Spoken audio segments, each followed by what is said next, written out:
diverse and exciting world of people and events. And who knows, you might just discover your new favorite artist or genre. So sit back, relax, and get ready to be entertained, informed, and inspired. Let's get started with this blast from the past, an inspiring package that bridges the gap between young people and older adults through intergenerational tourism.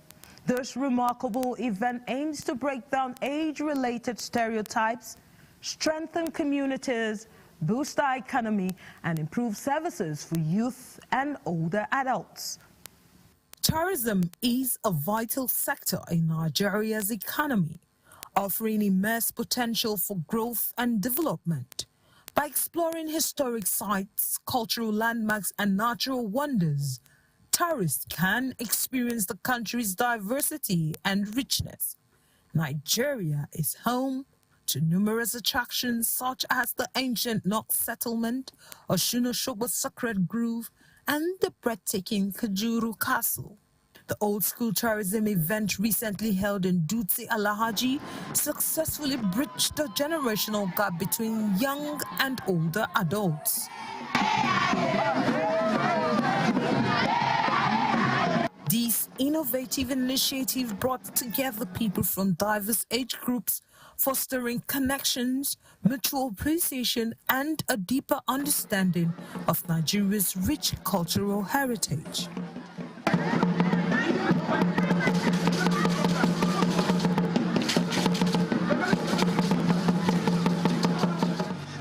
Alhaji, people used to stay on top of that rock, and they have some settlement after they descend from the rock. It is a cave for tourism. It is a cave that were made to known. On those days, our people used to enter for reinforcement against enemy. And that's why today is a tourism center. Today, we gather to celebrate Nigeria's rich cultural diversity, promote tourism, and foster intergenerational connections among young and older generations. The event showcased iconic attractions, promoted cultural tourism, and maintained the status and well-being of senior citizens.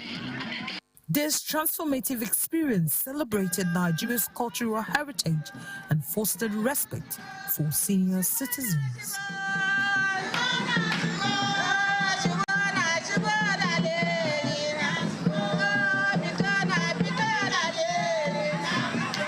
We've been doing this first, second, third, this, deceased. It has not been easy. Why we are doing it is just to bridge the gap between the older generation and the younger generation. Without the older people too, there will not be peace in the community. So for you to get peace in the community, you need to have the ideas from the older generation that will be advising the younger generation. This is my first time to attend youth tourism. I'm so happy that I'm part of it today. That is why you can see I'm on old school level now, yes.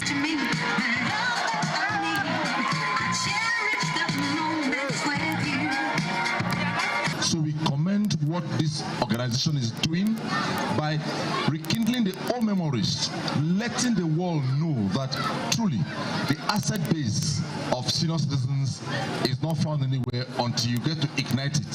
So we commend your efforts, and we hope that we'll get to see more and more and more of old school tourism activities. We must ensure that young generation understand the importance of these values and the role they must play to carry them forward. Today we stand not only as witness to history, but as active participants in the continuous journey of nation building. By investing in tourism infrastructure and promoting cultural heritage, Nigeria can unlock its economic potential, foster national unity, and showcase its beauty to the world. I've seen it in this community.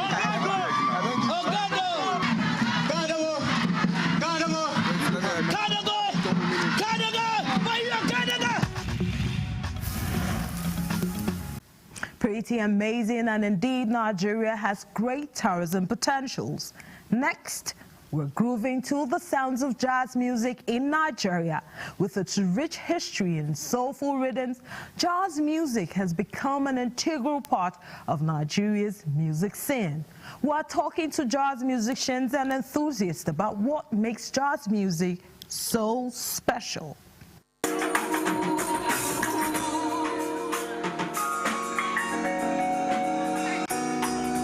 Music, they say, is food for the soul, as it is a universal language that gladdens the human spirit. Jazz is a genre that creates a unique mood. Just listen to those jazz enthusiasts who say the genre might not be so popular among netizens in Nigeria, but has a global acceptance.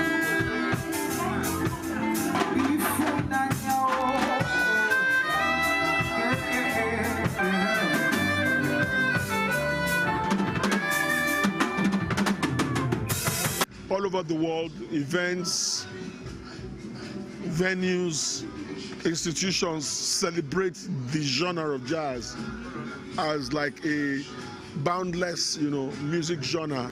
We're being made to think now is that jazz is not as mainstream because Afrobeats is now the musical genre that the whole world has embraced.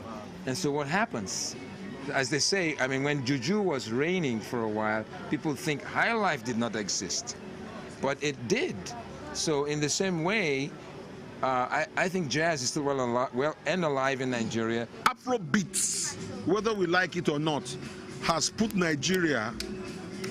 revamped Nigeria's position on the global scene powerfully. Afrobeat is for the Gen Zs. Jazz will always be for us, the old school. So that's the reason why we're here. And you can't take jazz away from Afrobeats. In Africa and Nigeria, this genre of musical expression remains impactful and lucrative for many young people. There are quite a number of talented musicians who actually, perhaps wittingly or unwittingly, perform jazz without knowing that that's what they're doing. There's enough individuals who really appreciate the musical genre. And if you're thinking about it, jazz had its home. The very beginning of jazz is Africa. The musical show was an avenue for budding talents to express themselves through their performance.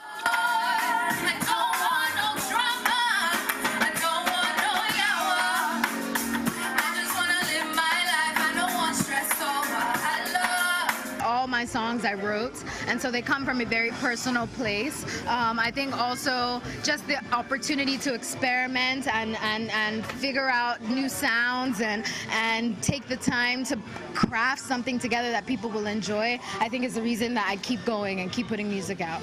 Jazz music genre is said to be a fusion of harmonic and rhythmic structures that gives an thrilling experience to the lovers of this music genre. Nobody do me like you. I done the love since I done the love tete. Nobody do me like you. The way you make me feel, it's extraordinary. Now I don't fall in love more and more.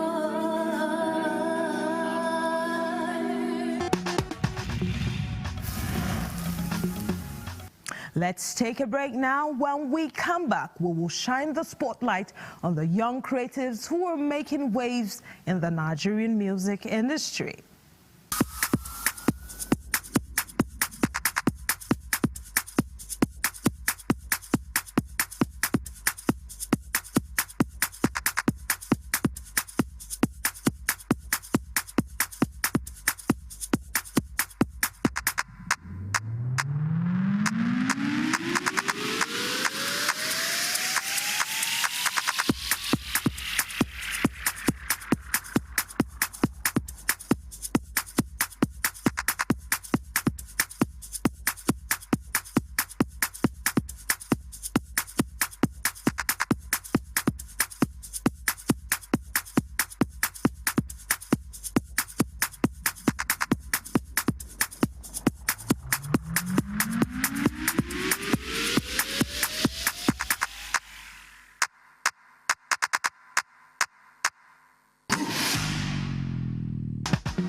Moving on, let's see this package where about 2,000 less privileged individuals with different health challenges benefited from a two-day medical outreach initiative organized by Professor Ademola Awoyemi, Community Health and Leadership Foundation, otherwise known as Pachel Foundation. The Pachel Foundation's medical outreach includes blood pressure test, malaria test, blood glucose level test, and hepatitis test, among other general tests conducted at no cost. This effort, made by the foundation, was in collaboration with a team of medical experts from the University of Ilorin, who were on ground not only to attend to people's complaints, but also provided them with medications. The program is going well. The turnout has been very encouraging if you take a look around, and people are actually happy because the program is impactful. People are happy with what we are doing, and everybody is living smiling. We are able to touch a lot of lives, and we are praying for the sustainability. I did polishing and scaling of my teeth, which is the first time I'll be doing it, and I must really commend the dentists. They did a very wonderful job. I've come for extraction of my teeth, and they attended to me free of charge. They treated me my own BP, and I have malaria. They've given me some drugs. There are a series of tests doing for people, like high blood pressure and blood sugar test.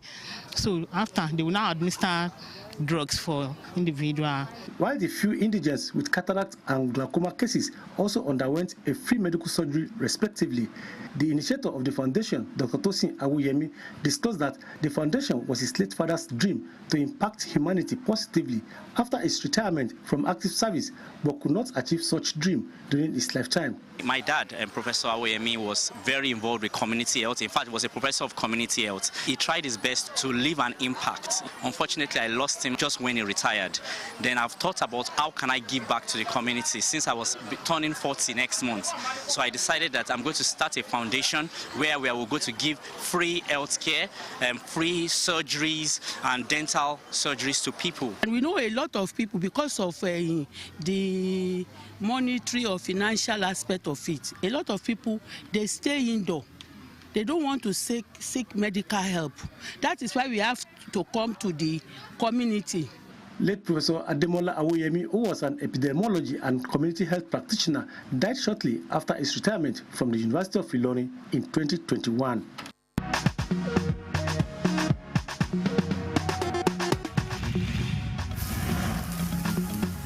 With the rise of Afrobeats and other genres, Nigeria's creative industry is booming. We're exploring the impact of this growth on young creatives and what the future holds for them. Let's see this.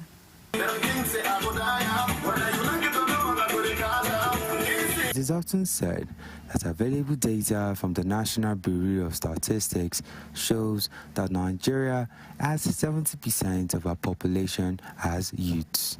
A significant percentage of this demography contributes immensely to the viable dynamics evident in the creative sector.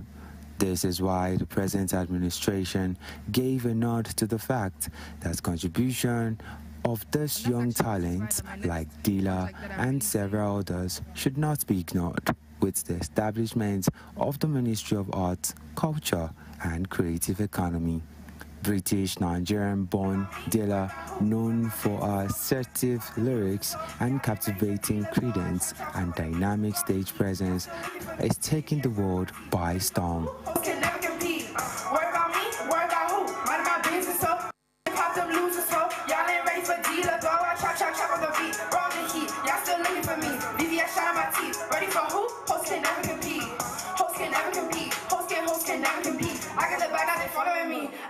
They want to be me. I gotta hear I'm the sun. So you know, can't go watering me. Since her debut in 2020, she, along with other young artists, have garnered wild acclaim.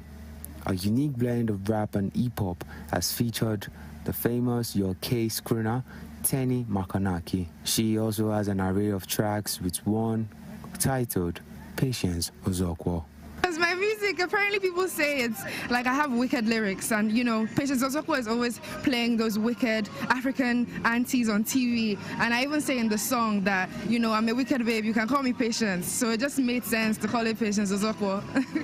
I honestly want to see myself having a talent agency. I really enjoy creating stuff, directing music videos, helping in like the creative direction of, you know, just helping artists like reach and execute their vision. But aside from that, I definitely want to continue doing music, and I see myself performing on like global stages. Like I said, I'm dramatic, I'm very fierce, I am very confident, so I just exude that through rap. That's just my way of expressing myself. Rap is a male-dominated genre. Enthusiasts have this to say about Dilla. Compare with anything, she gives me the vibe of like Sasha P in her prime, right? I can't recall any female rapper in Nigeria right now, but that's the best comparison I can have. Yeah? Only the strongest will survive, but I think she's got the vibes, she's got the energy, and I want to see her at the top. You know, when I was listening to her song before, I was like, easily this could be like a Nicki Minaj, or you understand, or Cardi B, you know. And so and she's just got it all, and it's flowing, you know. You know, Nigerians are coming out with innovative stuff. Far-flung places they are playing our songs, so far-flung. And what we're doing is that we are a lot of us are taking the Nigerian songs and taking from other sources, you know, blending, fusing, and exporting. The creative economy is thriving also on the creativity of other unsung aspects of entertainment, with disc jockey.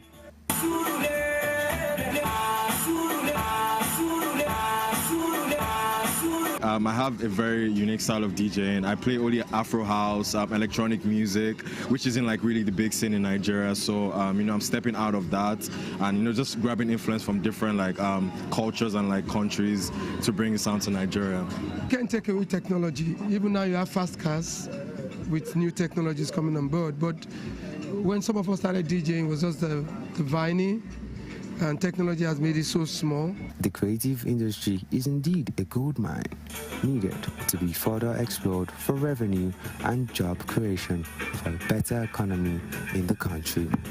The creativity in the youths is an economy. Do you understand? Yeah, it's the creative and cultural industries. Now, when you are able to monetize them, it becomes an economy because you can earn from there. Like, people are earning. A lot of the youths also, like the UK too. The creative economy is very vibrant. Listen to more. Where I'm from, we don't perfect distance. Where I'm from, we just go. And where I'm from, we just keep it 100. We just been swapping our bros. Where I'm from, we just talk them digits. Yeah, it's only about dough. Where I'm from, we don't take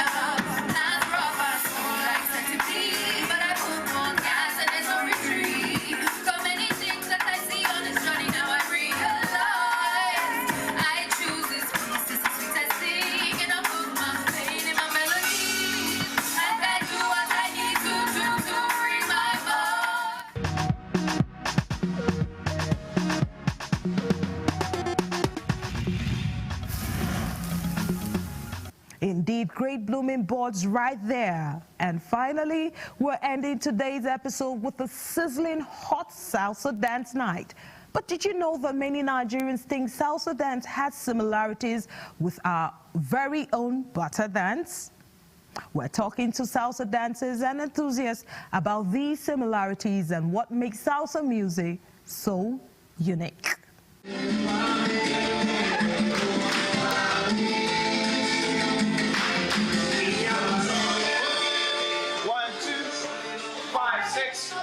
1, 2, 5, 6, 1, 2, a 2 fly. First misconception Nigerians have about salsa is they don't know that salsa is a Yoruba tradition. People always think that salsa is a foreign tradition, but no. salsa escaped the shores of Africa during slave trade through the ships that went to Brazil and Cuba, and from Cuba, it went to, of course, Latin American countries and found its way all the way to New York. But the origin has been traced down to Yoruba tradition. It's actually like bata, and the clave beats. Pa, pa, pa, pa, pa. That's why it comes natural to us.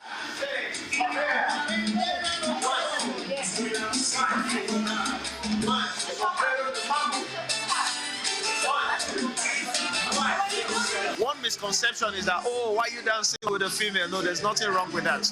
In salsa teaches you, the man, how to respect the woman. The man is the lead, the female is the follower. So as a salsa dancer, you learn how best to lead.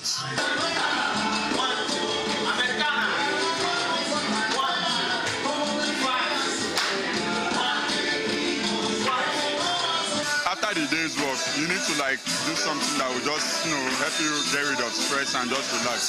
For me, this is it. You get to meet people that you know, you get to meet new faces, and then you get to just dance and just let out the stress. Arriba. 1, 2, 5. 1, 2, 5.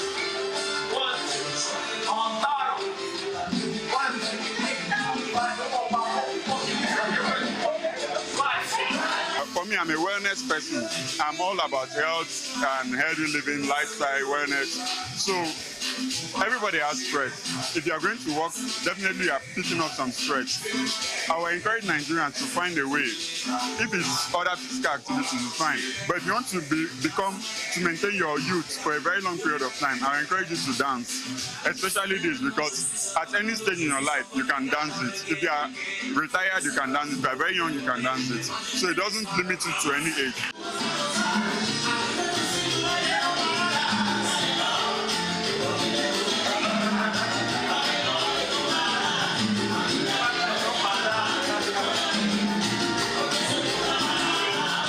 I've been doing salsa since 2015, and I've competed, done a lot of performances, taught a little bit, so it's been a very interesting journey. I think people think you need to know how to dance to start salsa, and you don't.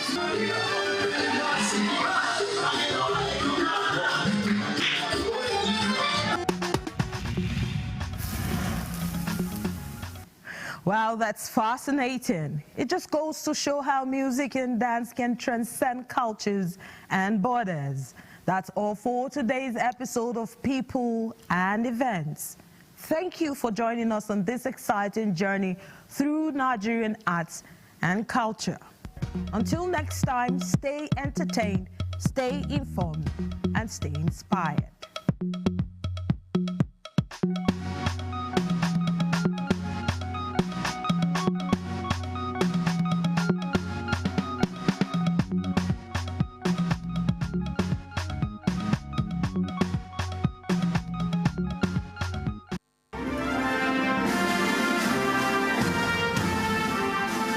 Advertising your goods and services on the right channel gives you an edge over your competitors. NTA News 24 has all the platforms for your target audience.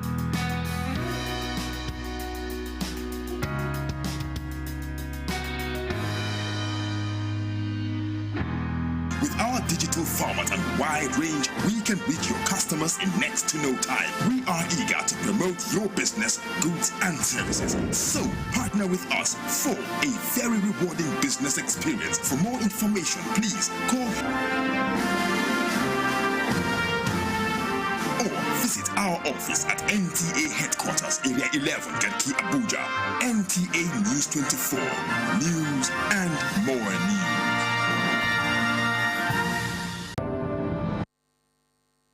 Is your vehicle looking a little out of shape on account of daily wear and tear? Or you wish to purchase a brand new car? At Auto Beauty Services, we understand that your car is more than just a means of transportation, but indeed a reflection of who you are. Our state-of-the-art facility, sales personnel and expert technicians provide top-notch sales and services to quench your thirst for a durable car and restore your vehicle's original shape and former glory. From routine maintenance to advanced repairs and custom detailing, be sure Together, we will make your car look and feel like new. Our passion at Auto Beauty Services is to give maximum satisfaction as we help either purchase your dream car at affordable prices or love your refurbished car again. Visit us today and experience the ultimate in auto car. Call 0803-589-2688 or 0809-927-8020. You can also reach us via our email address autobeautyservices@gmail.com. Auto Beauty Services, a destination to be and surely where every car leaves feeling brand new.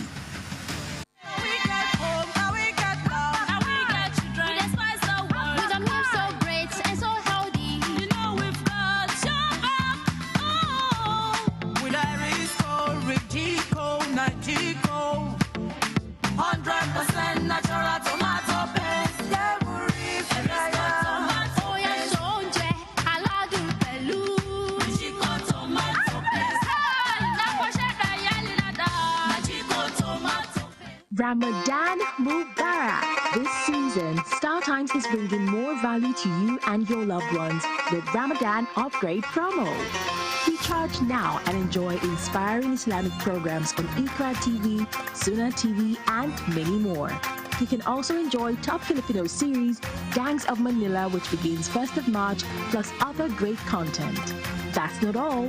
Recharge 1 month on Nova Bouquet and get upgraded to Basic Bouquet.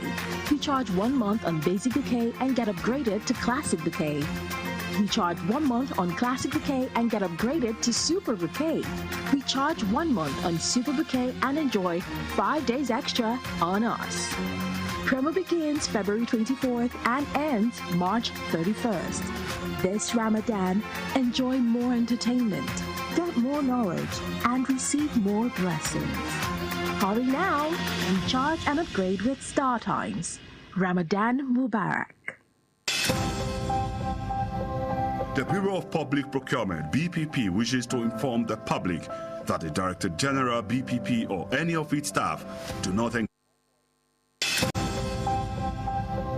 The Bureau of Public Procurement, BPP, wishes to inform the public that the Director General, BPP, or any of its staff do not engage any agent or intermediaries to facilitate the review of any request submitted to the Bureau. Consequently, any individual or group that claims to facilitate requests at the Bureau for a fee or through an agent may be misleading or may be committing fraud. The BPP urges the public not to fall victim to scams and unauthorized solicitation of this nature. Please report to the appropriate authorities any individual who claims to have influence or expedite your request at the BPP. The BPP is committed to transparency, accountability, and fairness. All requests to the Bureau shall be treated as required without the need for intermediaries. These are the feedback mediums of the Director General of the BPP. 0916-095-8984. Email dgfeedback@bpp.gov.ng.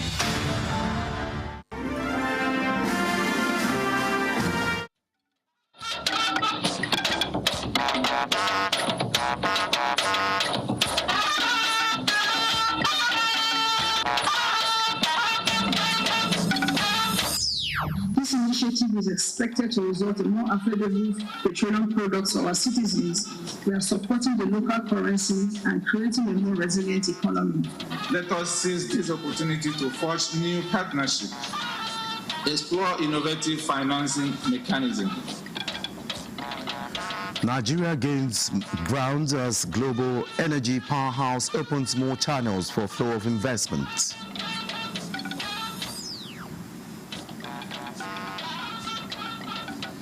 Local enterprises to get special support to fuel the wheels for sustainable economic future. It is assured that our passports, our voters card, for this. A listening ear and the opinion of the public on tax reforms. Senate says every voice counts. Our tax system has been riddled with inefficiencies. We need to have economy policy that encourage local development. Good evening and welcome to the Network News. I am Olajide Bello. Joining me from Lagos is Hingino John Adams, and of course, another Adams, but this time around, Benny is on Business News. Benny, I hear that visa on arrival is not cancelled. Yes, actually it's not cancelled, but just being upgraded to meet the global standards, talking about e-visa instead of visa on arrival. Details during the bulletin. Many thanks, Benny. And of course, our man, Badi Adeleye, will keep us up to speed on sport update. Badi, what's the latest in the world of sports? Olajide, the Nigerian under-20 football team, the Flying Eagles, are now in Côte d'Ivoire, battle ready for their 2-in-1 face-off with the Young Elephants. Many thanks, Badi. Remember, you can watch these broadcasts live on our website, nta.ng/live, and on our other social media handles displayed on your screen. Ambitious reforms in the energy industry embarked upon by the President Bola Tinubu administration has positioned Nigeria as a global energy powerhouse that is open for business. President Bola Tinubu said locating the Africa Energy Bank in Nigeria is a historic milestone which has consolidated Nigeria and Africa towards realizing the theme, bridging continents, connecting investors worldwide with Africa's energy potential. Lydia Sampson reports. Laying out the present administration's achievements in the oil and gas industry, Minister of State Finance, Dr. Doris Uzoka Anyete, who delivered President Tinubu's message to the summit, maintained that Nigeria's oil and gas industry is beaming with opportunities. By denominating crude sales in Naira, we are supporting the local currency and creating a more resilient economy. This initiative is expected to result in more affordable petroleum products for our citizens, ultimately improving their standard of living and stimulating economic growth. Her message resonates with key stakeholders from within and outside Nigeria. Unlocking the full potential of this great continent is an utmost priority for OPEC. The investment needs of the oil industry are sizable, with cumulative investment requirements amounting to $17.4 trillion from now to 2050. Let's see how we can attract the requisite investment and solve the issue of energy poverty in Nigeria. Let us seize this opportunity to forge new partnerships, explore innovative financing mechanisms, and accelerate the development of Nigeria's gas sector. Today, that every domestic gas-based industry or power plant in the country is getting all the gas that it needs because we are building the infrastructure, we are delivering on this infrastructure, and this country is working. Indigenous players say optimism is high that the Nigerian oil and gas is at a good place as the world's largest producer of both oil and gas reserves. That Nigeria has made tremendous progress since the last International Energy Summit is not in contest. However, it is significant that deliberations from here must translate to prioritizing energy security for all Nigerians. In Abuja, Lydia Sampson, NTA News. Nigeria has pledged commitment to the health and survival of local enterprises, describing them as catalysts for a sustainable economic future. Vice President Kashim Shettima made the pledge during a tour of the secured smart card and digital solutions facility in Lagos to mark its 20th anniversary. State House correspondent Abdurrahman Jibrila reports.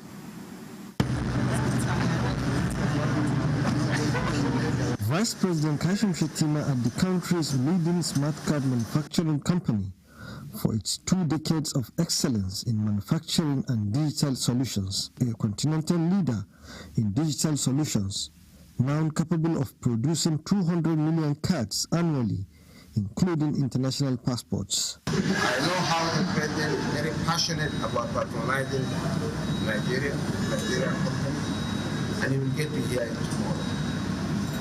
And be rest assured that our passports, our voters card, will be produced in this country. Affirming the government's commitment to fostering an environment where businesses can flourish, Vice President Kashim Shettima assured that the administration is ready to help local industries fulfill their potential. Secure ID is a testament to what is possible when vision is marked with dedication and hard work. Where there is a will, there is always a way. Against all odds, you tried and you succeeded and conquered territories that hitherto belongs to others. It is my firm belief that the various ongoing interventions of this administration will pave the way for the emergence of more companies like Secure ID, companies that will transform our economy, create opportunities, and raise the living standards of millions of Nigerians. And the promise of the administration is to support enterprises by fostering an environment where innovation thrives and where every citizen has the opportunity to succeed. From Lagos, Abraham Jibrila. Now let's talk some politics. The governing All Progressives Congress, APC, has concluded plans to hold its National Executive Committee meeting tomorrow, Wednesday, 26 February 2025, after 18 months. A rectangular canopy is already being erected at the party National Secretariat, while other finishing touches are also ongoing to accommodate prospective members, including the national leader of the party, President Bola Ahmed Tinubu. Today is slated for a caucus meeting at the banquet hall of the presidential villa, where resolutions for ratification will be reached ahead of tomorrow at the Buhari House headquarters of the party. The next meeting, which is in line with Article 11 of the party's constitution, would be happening 18 months after that of August 3, 2023, where its former national chairman and secretary Abdullahi Adamu and Iyola Omishore resigned their duties to the present Abdullahi Umar Ganduje-led National Working Committee. Now let's join Musbao Dan Wahab, our State House correspondent, to keep us up to speed with the caucus meeting. Musbao, 18 months after such a meeting was held by the All Progressives Party Congress, All Progressive Congress Party now. What is this meeting set to achieve, and what should be the way forward?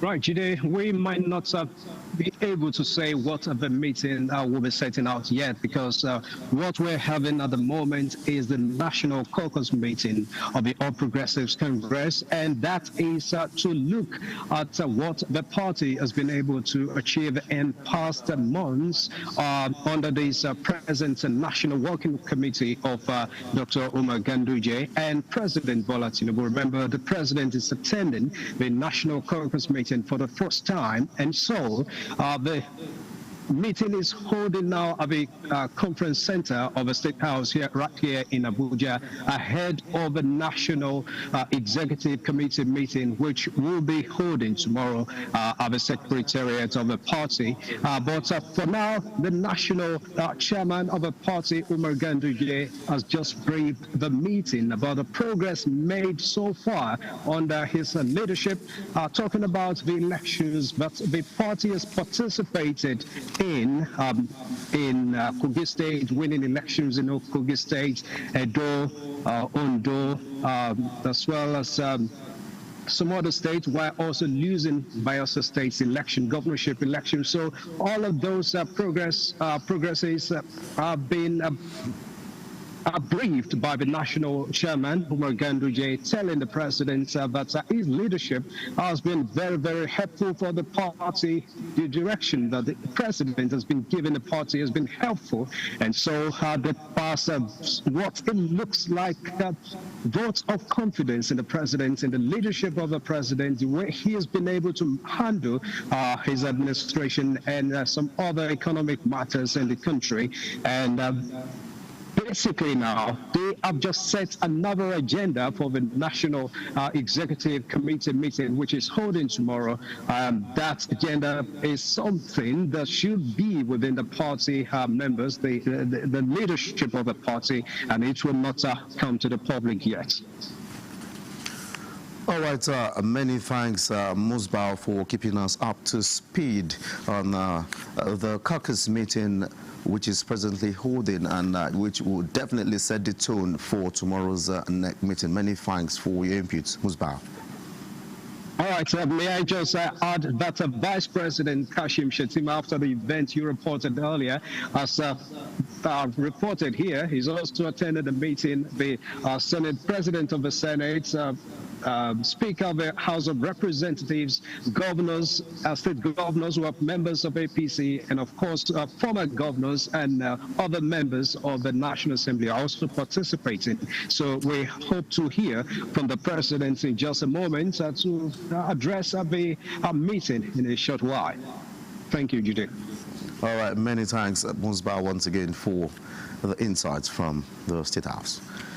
As political clouds gather ahead of party primary on the platform of the All Progressives Congress for November 2025 Anambra governorship race, an independent platform tagged Save Anambra State Movement has purchased and presented a nomination and expression of interest form to Chief Edozie Madu. Political correspondent Abubakar Akwanga reports.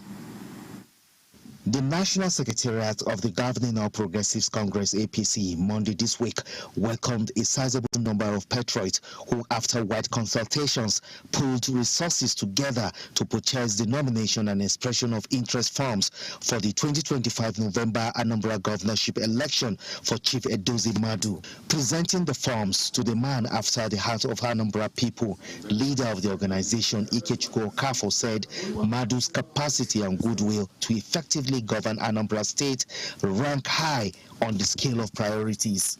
We believe that he's the one to save Anambra State. We are not doubting it. Well, we are not doubting it for 1 minute. Well, we'll be with him all the way to the end, to the logical conclusion. I will believe he will win. I've known this group for a very long time. There are no people I can say no to. And there are no sacrifices. Going straight to your question, I will accept the infrastructure is down, it's collapsed. I have to fix it. When you fix it, security comes second. That is when it's going to be meaningful and lasting. The aspirant who answered to the clarion call to service appreciated the sacrifice and pledged unwavering commitment to change the narrative in Anambra and ensure a new dawn of social harmony, political stability, and economic prosperity of the people. In Abuja, Abubakar Akwanga, NTA News. And away from the political scene, Nigeria's economy has continued to expand. This is latest data from the National Bureau of Statistics shows that Nigeria's gross domestic product, GDP, grew by 3.84% year-on-year in real terms in the fourth quarter of 2024. This growth rate is higher than the 3.46% recorded in the fourth quarter of 2023 and the third quarter of 2024. The NBS data shows that the performance of the GDP in the fourth quarter of 2024 was driven mainly by the services sector, a growth of 5.37% and contributed 57.38% to the aggregate GDP. The agriculture sector grew by 1.76%, down from 2.10% recorded in the fourth quarter of 2023. Industrial sector growth was 2%, a decline from 3.86% recorded in the fourth quarter of 2023. In terms of share of the GDP, the services sector contributed more to the aggregate GDP in the fourth quarter of 2024 compared to the corresponding quarter of 2023.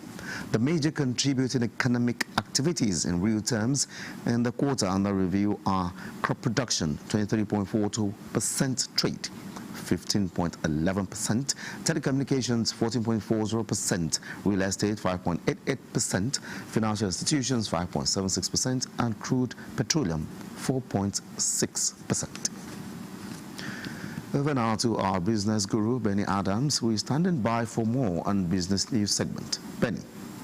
Thank you, Olajide. And still talking economic growth, Minister of Interior Olubunmi Tunji-Ojo says the visa on arrival policy is not being scrapped, but rather upgraded to improve efficiency and effectiveness. This is as the Director General, Presidential Enabling Business Environment Council, PEBEC, Princess Zara Mustafa Audu, met with the minister to clarify statements attributed to the cancellation of the policy. In a statement by PEBEC, the Minister of Interior Interior further clarified that travelers will still be able to apply online for short-stay visas, with approvals being granted within 24 to 48 hours. Once approved, the visa will be sent to applicants' email, eliminating the need for a physical sticker upon arrival. Tunji Ojo says the upgrade builds upon the existing online approval system, streamlining the process and enabling travelers to receive their approvals ahead of time, and adds that the enhanced system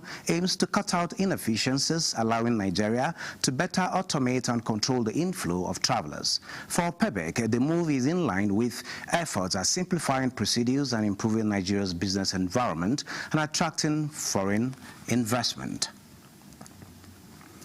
Now, still talking the economy, a Minister of Communications, Innovation and Digital Economy, Bosun Tijani, who co-chairs the International Advisory Board on Submarine Cable Resilience Summit, maintains that Nigeria is collaborating with strategic partners in safeguarding assets that support international digital economy. This comes about a year after Niger experienced submarine cable damage, which shut out access to internet-driven activities for 24 hours before it was restored.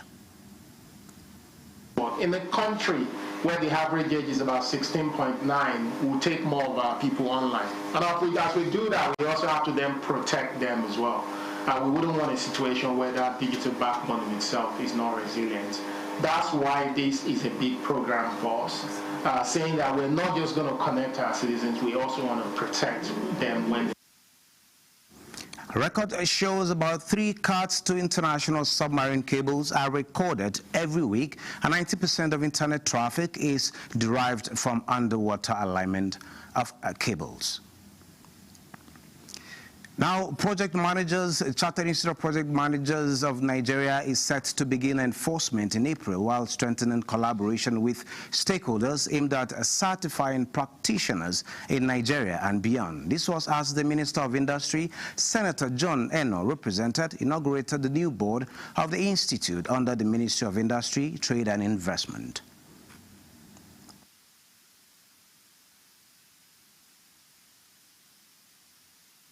I say huge congratulations to the newly inaugurated Governing Council, and at the same time, I'm wishing all the members the very best of luck, and then put in more effort towards development of the body. It's not just construction, it's not just building roads.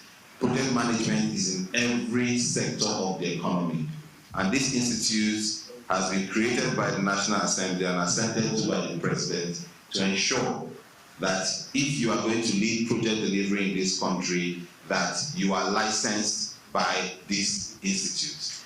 By His grace, we will do everything humanly possible to ensure that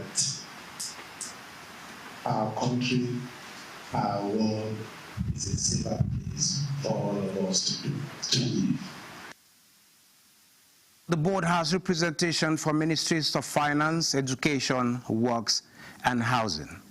Now, a quick look at the market. Sell-offs across many heavyweights like Wando, Nascon, UACN, Julius Berger, Fidelity Bank, Lafarge, and 38 others has led to Tuesday market closing in red as investors lost 215 billion naira. While in South Africa, South African stocks record the highest gain of 0.45%. Looking at the Tunisia Tune Index, it is a marginal increase of 0.01%. To close at 10,531.66 basis point. Well, this is it on business. Do stay tuned for our first break.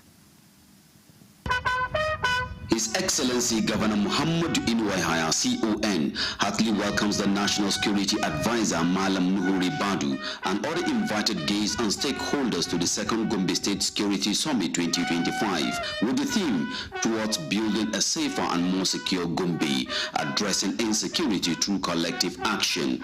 The NSA will be delivering a keynote address titled Strengthening Collaborative Strategies for Sustainable Peace and Security in Gombe State and the Northeast sub-region. Notable professionals health and security experts will also deliver lectures on various topics. The two-day summit would hold Wednesday 26 and Thursday 27 February 2025 at the International Conference Center, Gombe, by 10 a.m. Join us. Gombe, setting the pace, building a safer future together. Announcer, Planning Committee.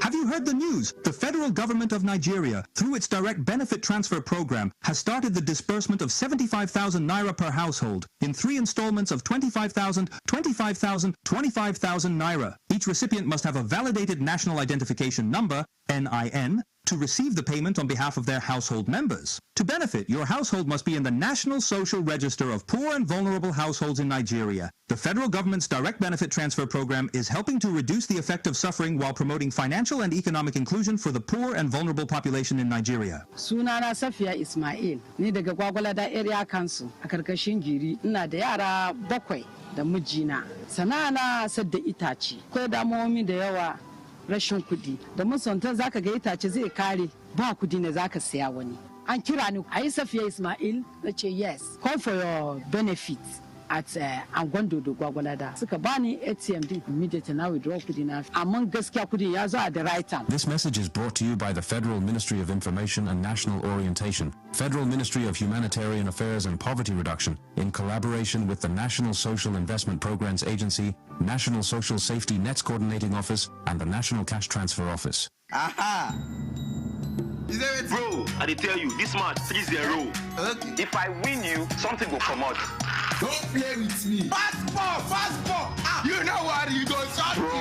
Now we got this man.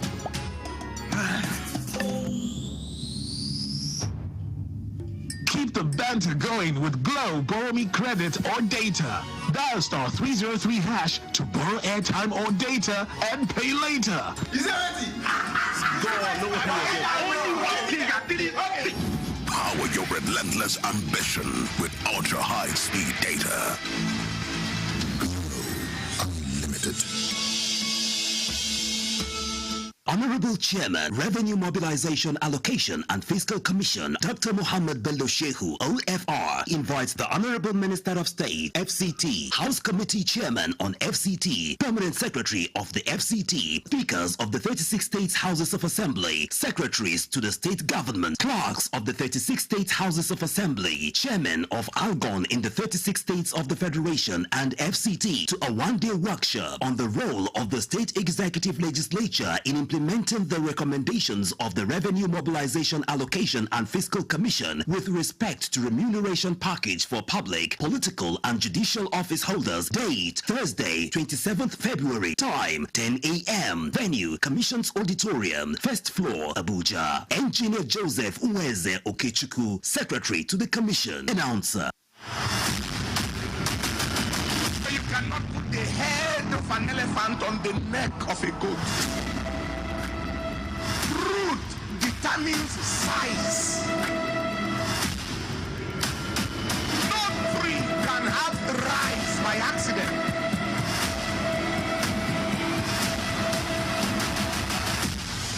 Every time you see results that are giant, they are products of giant roots. You don't get giant results from dwarf roots.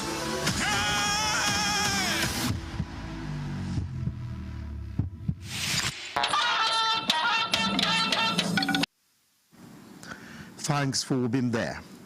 Now let's move to the National Assembly, where the House of Representatives has pledged support for legislations that will enhance the capacity of security agencies to protect lives and property of citizens. This was at the public hearing of a bill for an act to establish Nigeria Security and Intelligence Trust Fund. National Assembly correspondent Mitari Ekpen reports on these and other parliamentary engagements. Security experts here agree that Nigeria's security and intelligence agencies are underfunded in the face of growing criminality. The bill seeking establishment of Nigeria's Security and Intelligence Trust Fund is described as timely to address budget shortfalls and funding gaps that hinder the capacities of security agencies to deliver on their mandate. The bill is actually to provide alternative funding for the intelligence agency outside the budgetary allocation to reduce the burden and dependence on budget allocation and enhance capacity for intelligence gathering, training, equipment with overall aim of nipping security challenges in the bud. At another public hearing on bills to establish 10 federal colleges of education, there is consensus that Nigeria's growing population places a demand for more teacher training institutions. The proposed Federal College of Education Technical Paskari Kasana State will address the seeming imbalance in the spread of the such colleges in the Northwest Geopolitical Zone. And when we establish schools, these schools must reflect the new thinking, the new worldview. Meanwhile, the Southeast Caucus in the House of Representatives has appealed to the National Agency for Food and Drug Administration and Control, NAFDAC, to consider reopening the Onitsha Bridgehead Market in Anambra State. The wholesome and indefinite sealing of a market that caters for over 90% of the medication needs of the Southeast and South-South regions may not be the best approach. More so when it is considered that many of the other traders in the same market are genuine businessmen and women. The Onitsha Bridgehead Market was sealed by NAFDAC as part of a nationwide raid on fake and substandard medicines in the country. From the National Assembly, Mitaire Ikben, NTA News. The Senate has received more inputs and recommendations from members of the public on the 4 tax reform bills. At the second-day public hearing, the legislators reaffirmed their position that their engagement is not just a legislative formality, but a national dialogue where every voice counts. Ignatius Nkwo reports. It was the second and last public hearing on the 4 tax reform bills at the Senate. The zeal to engage the Parliament on these bills continued as agencies of government and the private sector reel out their observations. The Nigerian Customs Service pointed out some conflicting provisions in the proposed law that would interfere with the Nigerian Customs Act, while the Academic Staff Union of Universities and others pointed out potential fallout of scrapping TED fund by 2030 as provided in the tax bill. Customs should be allowed to retain its mandate under the provisions of the NCS Act 2023. The only obligation of funding that research today in the Nigerian system is the TED fund. And the acknowledgement of the importance of modernization of the tax system to enhance fiscal and stability and align with global best practices. Look at all this argument as to whether derivation will be 60%, 20%. This should not be in the law. We already have in our constitution revenue mobilization, allocation, and fiscal commission. That is their statutory duty. The Federal Inland Revenue Service and Presidential Committee on Fiscal Policy and Tax Reforms were on ground to clear gray areas. Nobody will come from anywhere to come and develop Nigeria. We need to have economic policy that encourage local development. For far too long, our tax system has been riddled with inefficiencies, ambiguity, inequity, and complexity that have constrained economic growth. Number of stakeholders that made themselves physically present here are 51. Your insights, perspectives, and recommendations have enriched our discussions and will go a long way in shaping tax policies and a fair, efficient, and growth-driven legislation. As the hearing comes to an end, the committee announced its next step, a retreat for deeper consultations where the various inputs will be fine-tuned and reconciled before presentation at plenary. Ignatius Nkwo, NTA News. Talking health, the ongoing coalition against the spread of HIV/AIDS in Nigeria is becoming stronger with the drafting of the Northwest Geopolitical Zone into the Free to Shine Triple Elimination Campaign. Nigeria's First Lady, Oluremi Tinubu, flagged off the campaign in Kaduna with a call on stakeholders to work towards securing the future of the country by changing its current HIV/AIDS narrative. State House correspondent Adeniyi Taiwo reports. One geopolitical zone at a time. That is the unfolding narrative of the Free to Shine Triple Elimination Campaign as it moves from its maiden launch in north-central Nigeria to the northwest, bringing more stakeholders on board the fight against HIV/AIDS, hepatitis and syphilis.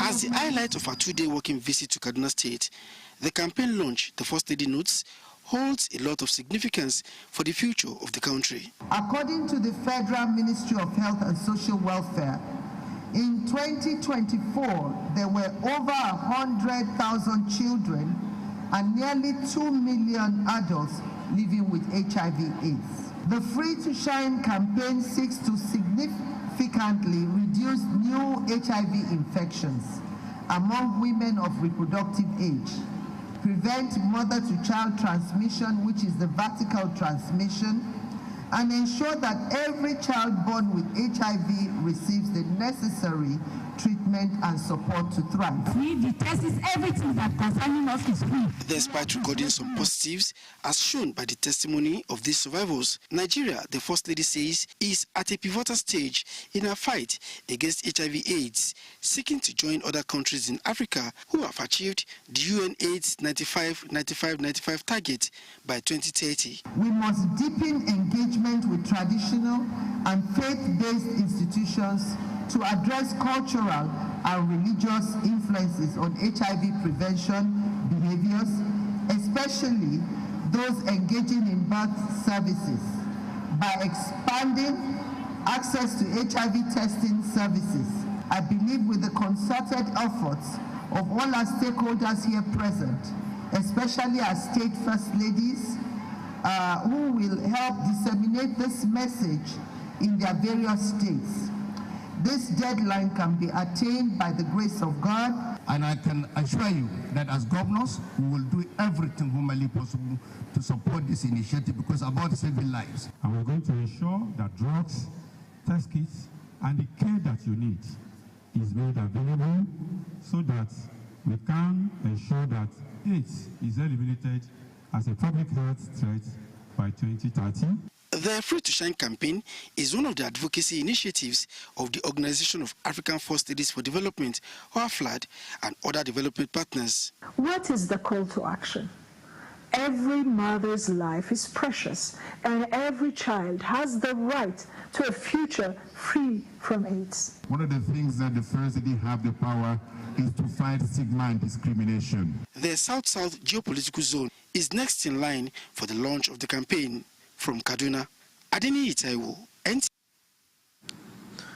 Meanwhile, the Coordinating Minister of Health and Social Welfare, Professor Muhammad Ali Party, says President Bola Tinubu's administration has committed significant resources to a national medical relief program in the 2025 budget, which will ensure mass availability of essential medicines produced by Nigerian pharmaceutical companies to heal local communities.